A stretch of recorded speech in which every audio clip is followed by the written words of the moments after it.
মাতৃৰ আজ্ঞামতেই এই দিব্য দণ্ড হাতে তুলি লৈ কৈলাসৰ দ্বাৰ মই কৰিম ৰক্ষণ।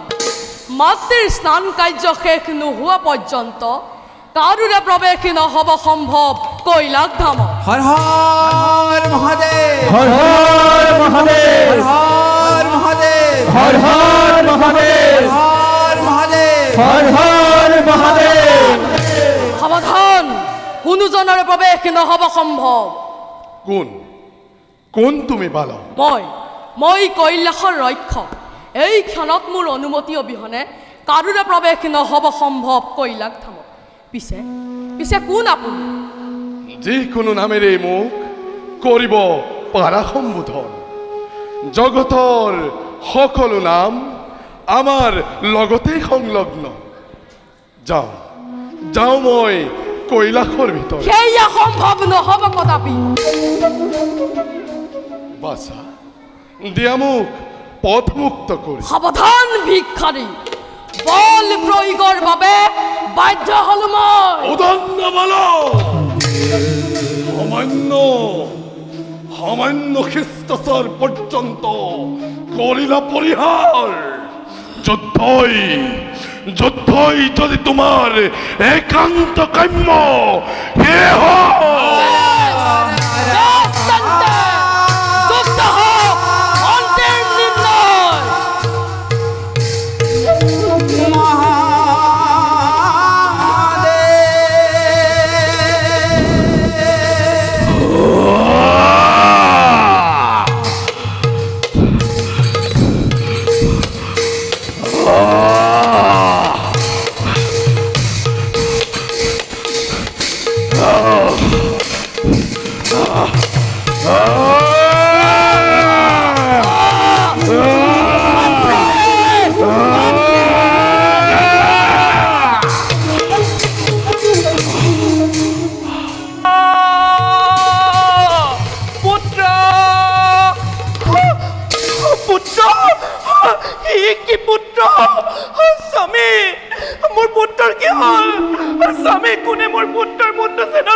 নিজ পুত্ৰক কৰিলো নিধন। আপুনি নিজ হাতে মোৰ পুত্ৰক কৰিলে নিধন। নাই, দয়া নাই, ক্ষমা নাই, দয়া নাই, ক্ষমা নাই। আজি পাৰ্বতীৰ হৃদয়ত আজি খন্তে পুত্ৰ সন্তাৰ ওপৰত মই ভীষণ প্ৰতিশোধ। ক্ষমা নাই, দয়া নাই, পুত্ৰ।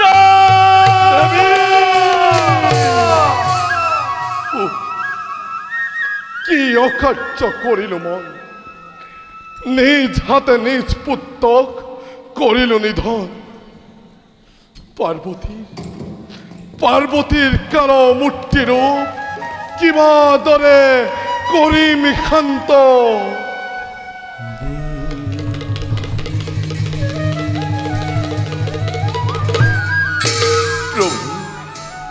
শুনক মহাদেৱ, প্ৰভু শিৰ সংস্থাপন কৰি গৌৰী পুত্ৰক পুনৰ আমি জীৱন দান কৰিব লাগিব। এয়া জানো সম্ভৱ প্ৰভু? শুনক প্ৰজাপতি প্ৰভু, বলক ফুল পানী, যাওঁ সকলোতে আমি উত্তৰ দিশে শয়ন কৰা কোনো পশুৰ সন্ধানত। বলক প্ৰজাপতি, বলক ফুল পানী, বলক প্ৰভু।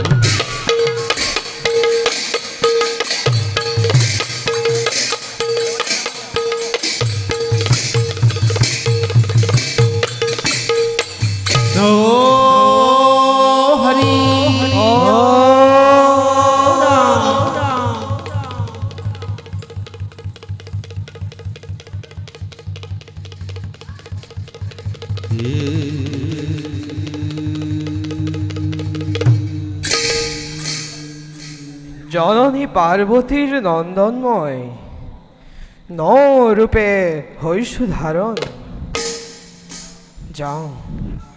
যাও মই মাতৃৰ কাষলৈ।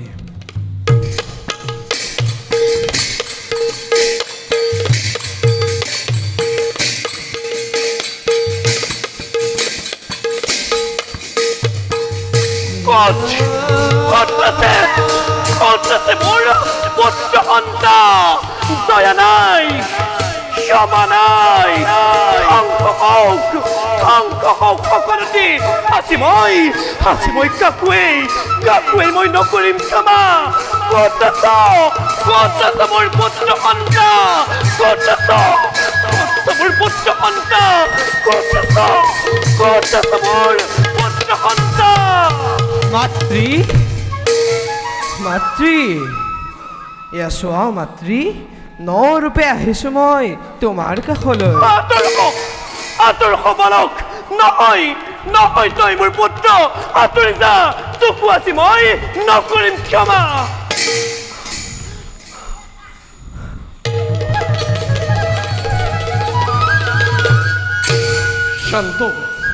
শান্ত হোৱা দেৱী এয়াই তোমাৰ পুত্ৰ আচলৰ ধন হয় ভগ্নী গজকুমাৰৰ মন্দ সংৰোপণ কৰি তোমাৰ পুত্ৰক আমি জীৱন দান কৰিম প্ৰভু ভগ্নী কি ক'লে প্ৰভু সেয়াই মোৰ পুত্ৰ ৰতন হয় ভগ্নী বাছা মোৰ কাষলৈ যি ৰূপ হ'লেও তোক মই পুত্ৰ বুলি মোৰ বুকুত ল'ম সাৱতি বাছা মোৰ কাষলৈ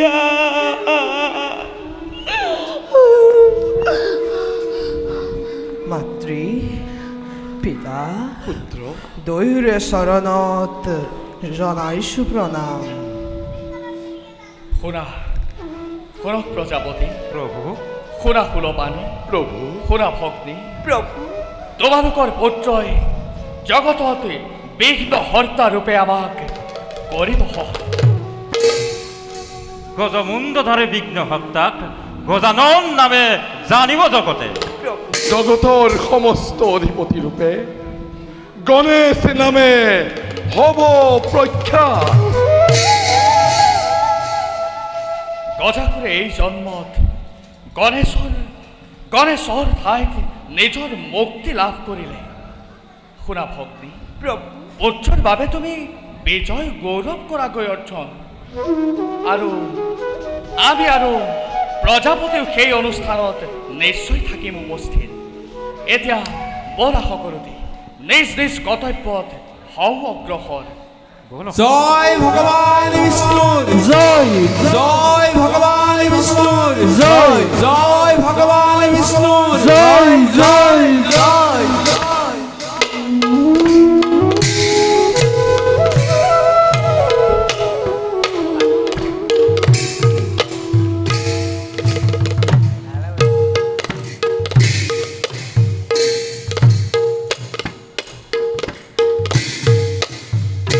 रे मते चली जाई विष्णु भगवान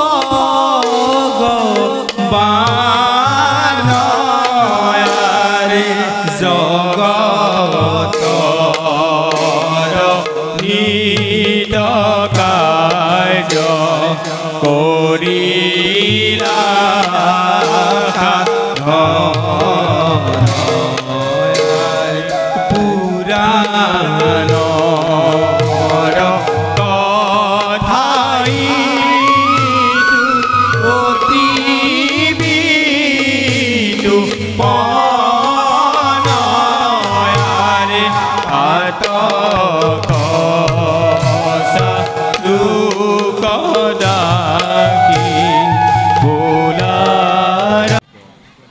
তদনন্তরে শনির দেবত্ব প্রাপ্তি গণেশর জন্ম কাহিনী গজাসুরের মুক্তি লাভ নাম ও নাটক সমাপতি ভেল এই সমাপ্তির গীত রাগ কল্যাণ তাল ফরমান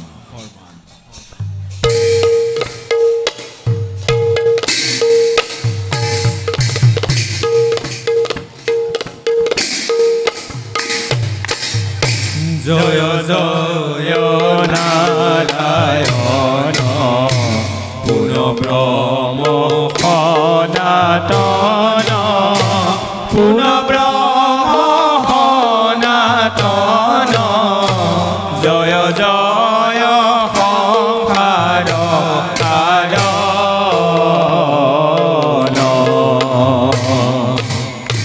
তুমি সজা তুমি পালা তুমি ভার তুমি খন্দা তুমি সজা তুমি পালা তুমি ভার তুমি খন্দা তুমি বিনে আসে কোন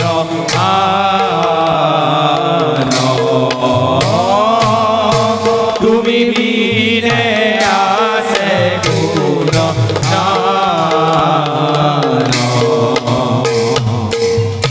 জয় জয় দিব হরি ভকতৰ ভয় হাৰি ভকতৰ ভয় হাৰি ভকতৰ ভকতি ৰঞ্জন হেন হৰি পদ স্মৰি নিস্তাৰি উনৰ লোকে হেন হৰি পদ স্মৰি নিস্তাৰি উনৰ লোকে ৰাম ৰাম বোলা সৰ্ব